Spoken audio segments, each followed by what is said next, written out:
কি অবস্থা সবার, র্যান্ডম অ্যানিমেশনে ওয়ান পাঞ্চ ম্যানের আরও একটা নতুন ভিডিওতে তোমাদের সকলকেই জানাচ্ছি স্বাগতম। আজকে আমরা ওয়ান পাঞ্চ ম্যানের সিজন 3-র 6 নম্বর এপিসোডের কাহিনী সম্পর্কে জানবো। তো আমি আর বেশি কথা না বলে সরাসরি আজকের ভিডিও শুরু করি। এপিসোডের শুরুতেই আমাদের হিরোদের একটা মিটিংকে দেখানো হয়। এই মিটিংয়ে চাইল্ড এম্পারার এখানে থাকা সবাইকে বলে, আমি স্যাটেলাইটের সাহায্যে অলরেডি মনস্টার অ্যাসোসিয়েশনের লোকেশনকে খুঁজে বের করতে পেরেছি। সেখানে আনুমানিক 500টার মতো মনস্টার আছে, অর্থাৎ প্রত্যেকটা হিরোকে কমপক্ষে 60টা মনস্টারের সাথে ফাইট করতে হবে। তবে এই হিরোদের সবচেয়ে বেশি সমস্যা হবে হাই র্যাঙ্কের মনস্টারগুলোর সাথে ফাইট করতে। এছাড়াও এর আগে তারা যে সেন্টিপিড মনস্টারের সাথে ফাইট করেছিল সেটাও কিন্তু এই মনস্টার অ্যাসোসিয়েশনেরই একজন মেম্বার ছিল। তার মানে হয়তো মনস্টার অ্যাসোসিয়েশনের কাছে থ্রেট লেভেল ডেমন বা থ্রেট লেভেল ড্রাগনের মতো মনস্টারও আছে। এই মনস্টারগুলোর সাথে ফাইট করতেই হিরোদের সবচেয়ে বেশি প্রবলেম ফেস করতে হবে।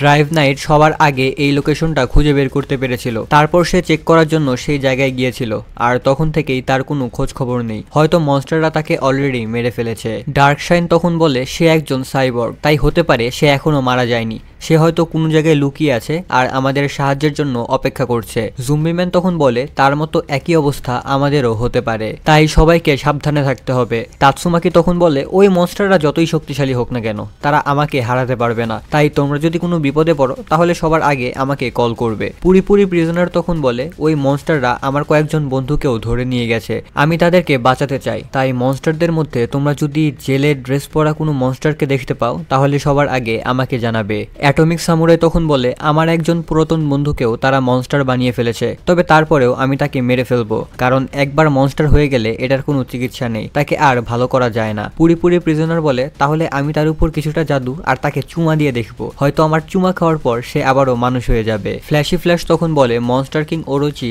আর গিওরো হয়তো থ্রেট লেভেল ড্রাগনের মতো পাওয়ারফুল, তাই তাদের সাথে আমাদের একা একা ফাইট করা যাবে না। তাৎসুমাকি তখন বলে আরে ফাইনাল বসকে আমি দেখে নিব, তবে রাস্তায় আসা সকল ছোটখাটো মনস্টারদেরকে তোমরা সামলে নিও, বাকিটা আমার উপরে। জুম্বিম্যান তখন বলে মনে রেখো আমরা সেখানে জাস্ট একটা বাচ্চাকে বাঁচাতে যাচ্ছি, তাই তোমরা এমন কোনো অ্যাটাক করো না যাতে ওই পুরো জায়গাটাই ধ্বংস হয়ে যায়। চাইল্ড এম্পারার তখন বলে সেই আন্ডারগ্রাউন্ড টানেলটা অনেক বেশি বড়, তাই মনস্টার কিং কোথায় আছে সেটা খুঁজে বের করা আমাদের জন্য ভালোই কঠিন হবে। আর তাছাড়া আমরা এটাও জানি না যে সেই বাচ্চাটাকে কোথায় রাখা হয়েছে, তাই এই ব্যাপারটার জন্য আমাদের সবার সাথে কথাবার্তা বলতে হবে এবং পুরো টিমকে একত্রিত হতে হবে। তখনই সেখানে আমাই মাস্ক চলে আসে। আমাই মাস্ক এখানে এসে তাদের সবাইকে জিজ্ঞাসা করে আমাকে এই মিটিংয়ে কেন ডাকা হয়নি, আমিও তো এই টিমেরই অংশ, আমি এ র্যাঙ্কের হিরো, এ কারণে কি আমাকে বলা হয়নি? চাইল্ড এম্পারার তখন মনে মনে বলে সকল এস র্যাঙ্কের হিরোরা নিচে টানেলে যাবে ফাইট করার জন্য আর বাকি হিরোরা উপরে থাকবে ব্যাকআপ দেওয়ার জন্য। এই কথাটা আমাই মাস্কের পছন্দ হবে না, এ কারণেই আমরা এখনো আমাই মাস্ককে এই কথাটা জানাইনি, তাকে সবার শেষে এটা জানানো হতো। চাইল্ড এম্পারার তখন আমাই মাস্ককে বলে এস র্যাঙ্কের হিরোরা নিচে টানেলে যাবে ফাইট করার জন্য আর বাকিরা থাকবে টানেলের উপরে সাপোর্ট দেওয়ার জন্য, আর আমাই মাস্ক তুমি থাকবে সেই সাপোর্ট টিমের লিডার। অ্যাটমিক সামুরাই তখন বলে আমরা সবাই যাব নিচে ফাইট করার জন্য, যদি আমাদের হাত থেকে কোনো মনস্টার বেঁচে উপরে উঠে আসে তাহলে সেই মনস্টারদেরকে তুমি সামলাবে, আর আমার স্টুডেন্টও আমার সাথে নিচে ফাইট করতে যাবে। তাৎসুমাকি তখন আমাই মাস্ককে বলে আরে তুমি কি বুঝতে পারছো না, এই ফাইটটা তোমার লেভেলের চেয়ে অনেক বেশি উপরে, তুমি এই ফাইট টিকতে পারবে না। তবে আমাই মাস্ক এখানে তাৎসুমাকির কোনো কথা শোনে না, সে তখন তাদেরকে বলে তোমরা যদি আমাকে লিডার বানাতে চাও তাহলে তোমরা আমাকে এস র্যাঙ্ক হিরোদের লিডার বানিয়ে দাও। জুম্বিম্যান তখন বলে তুমি চুপচাপ চাইল্ড এম্পারারের কথা শোনো, আর তোমার তো শুধুমাত্র ক্রেডিট দরকার তাই না? ফাইট শেষে যখন নিউজ হবে তখন আমার সম্পূর্ণ ক্রেডিট আমি তোমাকে দিয়ে দিব, আমার জায়গায় নিউজ পেপারে তোমার নাম থাকবে। আমাই মাস্ক তখন জুম্বিম্যানকে বলে তুমি তো অমর তাই না, তাই তোমাকে নিয়ে আমার অনেক বেশি সন্দেহ হয়, হতে পারে তুমি নিজেও মনস্টার অ্যাসোসিয়েশনের সদস্য, তোমার ব্যাপারে আমরা খুব বেশি ইনফরমেশন জানি না, যদি তুমি মনস্টারদের সাথে কানেক্টেড হও তখন কি হবে? এমনিতে তোমাকে জাস্ট কন্ট্রোলে রাখার জন্য তোমাকে এস র্যাঙ্কের হিরো বানানো হয়েছে, তাই তোমার জন্য এটাই ভালো হবে যে তুমি আমাকে তোমার লিডার বানিয়ে নাও। এরপরে আমরা দেখতে পাই এখানে থাকা প্রত্যেকটা হিরোরাই নিজেদের মধ্যে ঝগড়া করতে থাকে। ফ্ল্যাশ এখানে প্রচন্ড পরিমাণে রেগে যায়, সে এখানে আমাই মাস্কের উপরে আক্রমণ করতে নেয়, তবে তখনই এখানে কিং চলে আসে। কিংকে এখানে দেখে আমাই মাস্ক কিংকে বলে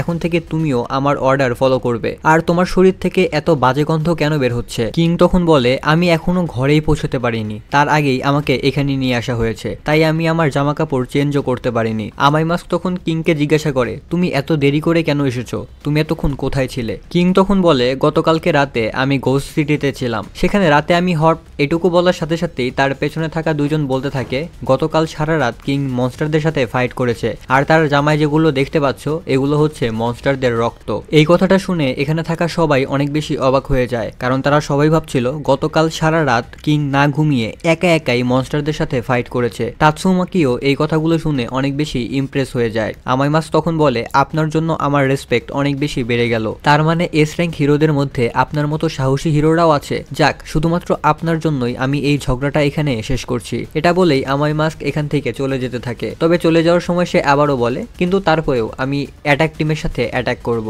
যাই হোক, এখন আমরা দেখতে পাই সাপোর্ট টিমও এখানে চলে এসেছে। সেকিঙ্গার তখন স্টিচকে বলে, আমিও অ্যাটাক টিমের সাথে যাব। স্টিচ তখন সেকিঙ্গারকে বলে, আমি তো ভেবেছিলাম তুমি জাস্ট প্রমোশন আর ফেম পাওয়ার জন্য এগুলো করছো। সেকিঙ্গার তখন বলে, হ্যাঁ অবশ্যই, আমি যদি মনস্টারদের সাথে ফাইট করি তাহলে আমি এমনিতেও প্রমোশন আর অনেক বেশি ফেম পাবো। এরপরে সেকিঙ্গার সাপোর্ট টিমের কাছে যায় এবং তাদেরকে বলে, তোমাদের কাজ হলো তোমরা টানেলের উপরে অপেক্ষা করবে। এস র্যাঙ্কের হিরোরা যখন ফাইট করবে তখন সেখানে যদি কোনো মনস্টার পালানোর চেষ্টা করে তোমরা তখন সেই মনস্টারটাকে মেরে ফেলবে, আর এস র্যাঙ্কের হিরোরা যখন সেই বাচ্চাটাকে বাঁচাবে তখন তোমরা সেই বাচ্চাটাকে নিরাপদে এই হেডকোয়ার্টারে নিয়ে আসবে। নিডল স্টার তখন বলে, এত ভয়ঙ্কর ভয়ঙ্কর মনস্টারদের সামনে গিয়ে আমরা নিজেদের জীবনকে অনেক বেশি বিপদের মুখে ফেলছি, তাই এই মিশন শেষে আমাদের সবারই র্যাঙ্কিং বাড়িয়ে দিতে হবে। সেকিঙ্গার তখন বলে, আমি তোমাদের সবাইকে প্রমিস করছি এই মিশনের শেষে তোমাদের সবার র্যাঙ্কিংকে বাড়িয়ে দেওয়া হবে। আর ভিডিওর এই মুহূর্তে একটা কমার্শিয়াল বিজ্ঞাপন আছে, বিজ্ঞাপনটা শেষে আমরা আবারও মূল ভিডিওতে চলে যাচ্ছি, কিংবা তোমরা চাইলে ভিডিওটা টেনে সরাসরি মূল ভিডিওতে চলে যেতে পারো। স্বাগতম প্রিয় বন্ধুরা, তোমরা কি একঘেয়েমিতে ভুগছো? তাহলে মজা পাওয়ার জন্য আজকের বিষয়টি একদম উপযুক্ত তোমাদের জন্য। এখানে তোমরা বিভিন্ন খেলার ফলাফল জানতে পারবে, খেলা সরাসরি দেখতে পারবে এবং ভবিষ্যৎবাণী করার মতো মজার একটি অংশ রয়েছে, যেখানে তুমি অনুমান করতে পারো কোন দল জিতবে, কতটা ব্যবধানে ইত্যাদি। এতে রয়েছে আকর্ষণীয় পুরস্কার জয়ের সুযোগ, বিলাসবহুল গাড়ি, নামি মোবাইল ফোন, কম্পিউটার এবং আরো অনেক কিছু। এটি এমন একটি বিশ্বস্ত জায়গা যেটি পিএসজি এর মতো আন্তর্জাতিক খেলার দলের পৃষ্ঠপোষকতা পেয়েছে, তাই এতে কোনো সন্দেহের সুযোগ নেই। নতুন কিছু খেলার সংযোজন হয়েছে, যেমন দ্রুতগতির চ্যালেঞ্জ খেলা ও মুরগির পথ চলা খেলা, যেখানে সহজেই খেলে আনন্দ নেওয়া যায়। আর হ্যাঁ, যদি তুমি আমাদের প্রচারমূলক সংকেত ব্যবহার করে নিবন্ধন করো তাহলে পেতে পারো 12,000 টাকা পর্যন্ত পুরস্কার একদম বিনামূল্যে। সঙ্গে থাকবে প্রথম জমাই অর্থের পর বিনামূল্যে ঘূর্ণনের সুযোগও। অর্থ গ্রহণ ও প্রেরণ করা যাবে খুব সহজভাবে, নগদ, বিকাশ, রকেট, ব্যাংক হিসাব সহ আরো অনেক মাধ্যমে। তাই আর দেরি না করে উপরে থাকা স্থায়ী মন্তব্যে ক্লিক করো, সেখানে নিবন্ধনের প্রক্রিয়া রয়েছে।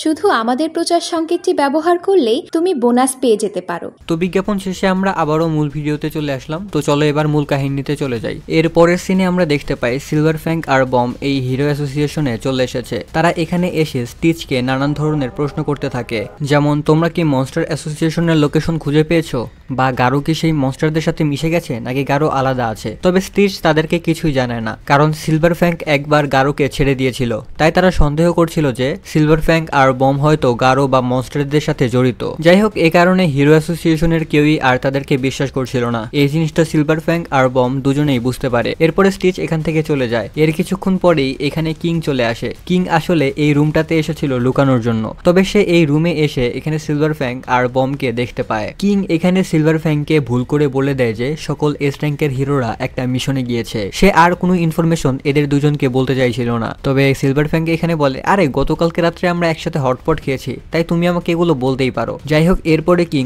সকল তথ্য এই দুজনকে বলে দেয়। এই সবকিছু শুনে তারা দুজন অনেক বেশি অবাক হয়ে যায়। সিলভার ফ্যাঙ্ক তখন কিংকে জিজ্ঞাসা করে, সাইতামা কি জানে মনস্টার অ্যাসোসিয়েশন মূলত তার ওই ঘোস্ট টাউনেই আছে? কিং তখন বলে, আমার মনে হয় না যে সাইতামা এই জিনিসটা জানে, কারণ সাইতামা যদি এটা জানতো তাহলে সে সবার আগে সেখানে চলে যেত। কিং এরপরে তাদের দুজনকে বলে, যদিও এটা হিরো অ্যাসোসিয়েশনের বিপক্ষে হবে, তবে তারপরেও আপনারা দুইজন, আমি, সাইতামা আর জেনোস একসাথে এই মিশনটা কমপ্লিট করব। সিলভার ফ্যাঙ্ক তখন বলে, সেখানে তো গারো আছে তাই না, তাহলে আমরা দুজন অবশ্যই সেখানে যাব। এরপরে কিং এখান থেকে চলে যায় আর যাওয়ার সময় তাদেরকে বলে, তাহলে আমরা সাইতামার বাসায় দেখা করব। এরপরে কিং এখান থেকে চলে যেতে থাকে। চলে যাওয়ার সময় সে ভাবতে থাকে, জিনিসটা ভালোই হলো, এখন আমরা সবাই একসাথে থাকতে পারবো। এখন আমরা ফুবুকিকে দেখতে পাই। তাতসুমাকির কথাতে ফুবুকিকে সেই সাপোর্ট টিম থেকে বের করে দেওয়া হয়েছিল, আর এই জিনিসটা ফুবুকিও বুঝতে পারে। তবে ফুবুকি এই মনস্টারদের কাছ থেকে পুরাতন বদলা নিতে চায়, এই কারণে সেও এখন সাইতামার বাসার দিকে যেতে থাকে। এখন আমরা জেনোসকে দেখতে পাই। জেনোস এখন নতুন একটা বডি পেয়েছিল, এ কারণে এখন জেনোসের শক্তি আগের চেয়ে অনেক বেশি হয়ে গিয়েছিল। তবে জেনোসের এই বডিটাকে ডক্টর কুসেনো অনেক তাড়াহুড়ো করে বানিয়েছিল, তাই জেনোস একটানা 10 সেকেন্ডের বেশি তার ফুল পাওয়ার ব্যবহার করতে পারবে না। সে যদি এমনটা করে তাহলে তার এই বডিটাও ধ্বংস হয়ে যেতে থাকবে। আর তাছাড়াও এবার যদি তার এই এনার্জি কোডটা ধ্বংস হয়ে যায় তাহলে সে মারাও যেতে পারে। এখন রাস্তা দিয়ে হাঁটতে হাঁটতে জেনোস আর ফুবুকি সামনাসামনি চলে আসে। জেনোস তখন ফুবুকিকে জিজ্ঞাসা করে, তুমি বারবার এখানে কেন আসছো? ফুবুকি তখন বলে, তুমিও তো এখানে বারবার চলে আসছো। জেনোস তখন বলে, সাইতামা আমার মাস্টার, আর আমি এই ফ্ল্যাটের হাফ ভাড়াও দেই। ফুবুকি তখন বলে, হাফ ভাড়া? আরে এটা তো গোস্ট টাউন, এই ফ্ল্যাটের কোনো ভাড়া নেই। সাইতামা তোমার সাথে স্ক্যাম করছে, সে তোমাকে বোকা বানিয়ে তোমার কাছ থেকে টাকা নিচ্ছে। এরপর তারা দুইজন সাইতামার বাসায় যেয়ে দেখতে পায় সাইতামা এই জায়গাটাতে নেই। তারা বুঝতে পারছিল না যে সাইতামা কোথায় গিয়েছে। তখনই সেখানে সিলভার ফ্যাং আর বম চলে আসে। তারাও এখানে এসে সাইতামাকে দেখতে পায় না। কিছুক্ষণ পর কিং এখানে আসে আর জানতে পারে যে সাইতামা এখানে নেই। তারা ভাবছিল সাইতামা হয়তো অলরেডি মিশনে বেরিয়ে গেছে। তারা বুঝতে পারছিল না যে তাদের এখন কি করা উচিত। তারা কি এখন সাইতামার জন্য অপেক্ষা করবে নাকি তারাও এই মিশনে বেরিয়ে যাবে? ফুবুকি তখন বলে, এই ফাইটটা অনেক বেশি ডেঞ্জারাস হতে পারে, তাই আমাদের সাইতামার জন্য অপেক্ষা করা উচিত। তখন আমরা ফুল টিম নিয়ে একসাথে মনস্টারদের উপরে আক্রমণ করতে পারবো। তবে এবারেও ফুবুকির কথা কেউই শোনে না। তারা চারজন নিজেদের মতো কথা বলতে থাকে। জেনোস তখন তাদেরকে বলে, আপনারা তিনজন ফাইটে চলে যান, আমি এখানে মাস্টার সাইতামার জন্য অপেক্ষা করব। যখন মাস্টার সাইতামা এখানে চলে আসবে তখন আমরা দুজন একসাথে মনস্টারদের উপরে আক্রমণ করব। এদিকে কিং তখন ভাবতে থাকে, সাইতামাকে ছাড়া এই ফাইটে যাওয়ার কোনো মানেই হয় না। তুমি কোথায় আছো সাইতামা? আমরা এখন দেখতে পাই সাইতামা অলরেডি সেই টানেলের মধ্যে ঢুকে গেছে। এদিকে আমরা দেখতে পাই বাকি হিরোরাও এখন এই গোস্ট টাউনে চলে এসেছে। চাইল্ড এম্পারার তখন জিজ্ঞাসা করে, কিং কোথায় গেছে? একজন হিরো তখন বলে, কিং একা একাই সামনে এগিয়ে গেছে। যাওয়ার সময় সে বলেছে সে তার নিজের মতো করে ফাইট করতে চায়, তাই আমরা যেন তাকে ডিস্টার্ব না করি। বাকি হিরোরা তখন ভাবতে থাকে কিং সবসময় নিজের মতো করেই ফাইট করে, তাই তারা এই জিনিসটাকে খুবই স্বাভাবিকভাবে নেয়। তখনই তাদের সামনে অনেকগুলো মনস্টার চলে আসে আর হিরোরাও এখানে ফাইট করার জন্য প্রস্তুত হয়ে যায়। আর এখানেই এই এপিসোডটা শেষ হয়ে যায়। যাই হোক, এপিসোডটা তোমাদের কাছে কেমন লাগলো সেটা অবশ্যই কমেন্ট করে জানিয়ে দিও। আজকের মতো আমি এখানেই বিদায় নিচ্ছি। ভালো থাকো, সুস্থ থাকো, আল্লাহ হাফেজ।